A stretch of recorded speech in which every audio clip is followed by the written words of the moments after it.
जंगल में बारिश का मौसम शुरू हो गया था। सभी पंछी अपने अपने घरों में आराम कर रहे थे। लाडो अपने बच्चों के साथ अपने घोंसले में रहती थी। वो अपने बच्चों की बहुत देखभाल करती थी। लाडो चिड़िया के बच्चे बहुत ही समझदार थे। वे अपने माँ की हर बात को मानते थे। लाडो चिड़िया खाने की तलाश में घर से बाहर जाने वाली थी। सुनो मेरे बच्चों, मैं भोजन की तलाश में घर से बाहर जा रही हूँ। अगर बाहर कोई पंछी आए तो तुम लोग घर से बाहर मत निकलना। तभी टीलू अपनी माँ से कहता है, माँ आप मेरी चिंता मत करो, हम दरवाजा नहीं खोलेंगे और ना ही बाहर आएंगे। माँ तुम अनाज लेने के लिए बाहर जाओ और मेरी चिंता मत करो। माँ हम अपने घर में सुरक्षित रहेंगे। जंगल का कोई भी पंछी आए पर हम दरवाजा नहीं खोलेंगे। माँ लाडो अपने बच्चों को समझाकर भोजन की तलाश में जंगल से बाहर चली जाती है। लाडो चिड़िया को दूर दूर तक कहीं भोजन नहीं दिखाई देता।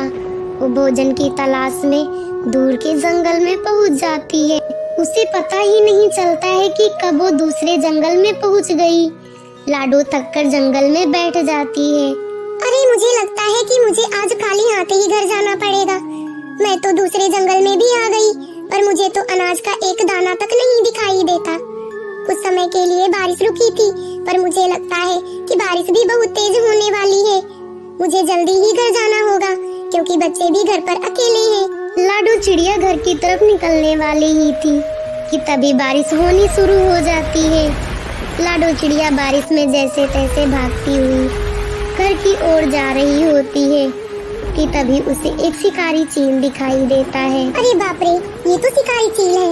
अगर मुझे ये देख लिया तो ये मुझे मार डालेगा। मैं जाकर कहीं छिप जाती हूँ ताकि मैं इस शिकारी चील से बच सकूं।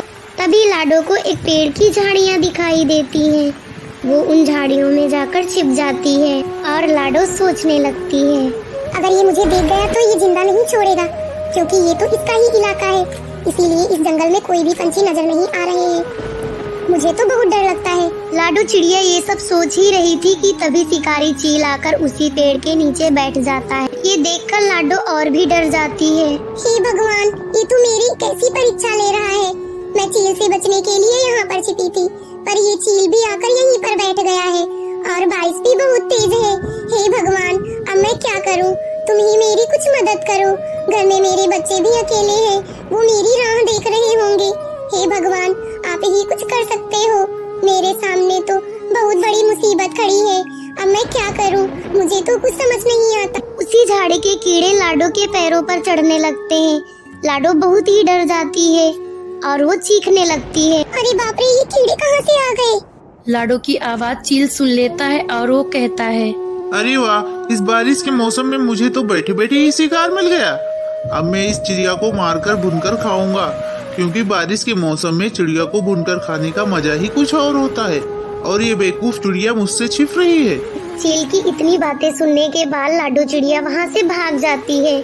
तभी चील भी लाडो चिड़िया का पीछा करने लगता है और चील कुछ ही समय बाद लाडो चिड़िया को पकड़ लेता है।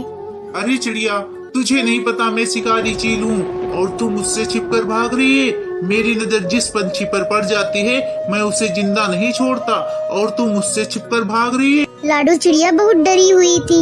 लाडो चिड़िया को कुछ समझ में नहीं आ रहा था कि वो चील से बचने के लिए क्या करे। तभी लाडो चिड़िया के दिमाग में एक आइडिया आता है और वो चील से बचने के लिए उसे एक कहानी बताती है। सुनो चील, तुमको नहीं पता कि मैं किस जंगल से आई हूँ।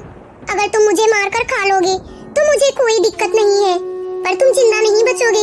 बस मुझे तो तुम्हारी चिंता हो रही है क्योंकि मेरे जंगल में एक खूंखार हरिया तोता रहता है। वो तुमको जिंदा नहीं छोड़ेगा। हमारे जंगल का ये नियम है क्योंकि अगर दूसरे जंगल के पंछी हमारे जंगल के पंछियों को नुकसान पहुंचाते हैं तो उसे हरिया तोता जिंदा नहीं छोड़ता है। अब आगे आपकी मर्जी।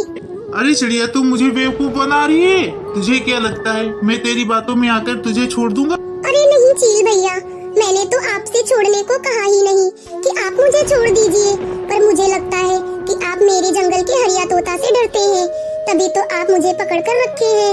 अरे चिड़िया, मैं तेरे तोते से क्यों डरूंगा? तू बहुत बोलती है। चल अपने तोते के पास। अरे चील भैया, आप जाएंगे तोते से मिलने? आप तो शिकारी चील हैं, आप तो जंगल के राजा हैं। अगर आप जाएंगे तोते से मिलने तो लोग क्या समझेंगे? इसीलिए आप किसी पंछी को भेज दो। तू ठीक कह रही है चिड़िया, मैं राजा होकर स्वयं कैसे जा सकता हूँ, पर इस बारिश के मौसम में कोई पंछी दिख भी तो नहीं रहा है। ऐसा कर चिड़िया, तू स्वयं जाकर अपने हरिया तोता को बुलाकर मेरे पास ला, और अगर तूने जरा सी भी कोई होशियारी की तो मैं तुझे मार डालूंगा। अरे चील भैया, भला मैं क्यों होशियारी करूंगी? अगर आप हरिया तोता को मार देंगे तो मेरे जंगल के सभी पंछियों को आप खा लेना। चिड़िया की ये बात सुनकर चील के मन में लालच आ जाता है और वो सोचता है, ये बात तो सही है, मैं हरिया तोते को मारकर उसके जंगल के सभी पक्षियों को एक एक करके खा जाऊंगा। मैं इस चिड़िया को जाने दूं। ठीक है चिड़िया, तुम जाओ, हरिया तोते को जल्दी लेके आना। चील की इतनी बात सुनकर लाडो चिड़िया अपने जंगल की ओर बहुत तेजी से निकल जाती है और अपने घर पहुंचकर अपने बच्चों से मिलकर बहुत खुश हो जाती है और वो कहती है, भगवान आपका बहुत बहुत धन्यवाद। अगर मेरे दिमाग में ये आइडिया नहीं आया होता तो शिकारी चील तो मुझे मार ही डालता। बाल बाल बच गई मैं उससे। मैं उस शिकारी चील को बेवकूफ बनाकर अपने घर आ गई अपने बच्चों के पास। दोस्तों, इसीलिए हमें किसी भी परिस्थिति में अपने दिमाग से काम लेना चाहिए और जो भी करे अपनी सूझबूझ से करे। इस कहानी से हमें यही सीख मिलती है। अगर आपको ये स्टोरी